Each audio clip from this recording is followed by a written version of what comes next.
Yippee-ki-yay, motherfucker.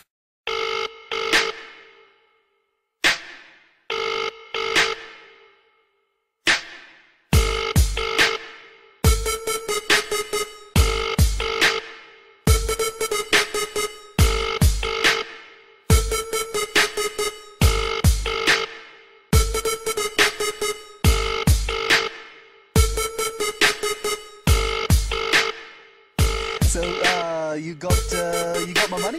Huh? Oh, yeah, I'll pay you soon. Yeah, well, here's a suggestion. Have the money by tomorrow, and there won't be any problems. Huh? Yeah, 24 hours. Why? What happens in 24 hours? Eh? I don't know. Not psychic, man. I'm just saying it would probably be better for everybody if you had the money tomorrow. Where's my money?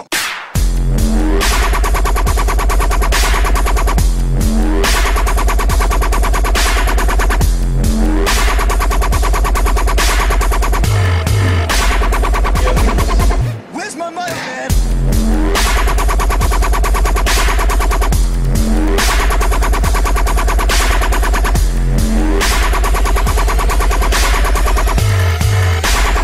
You got till 5 o'clock, you hear me?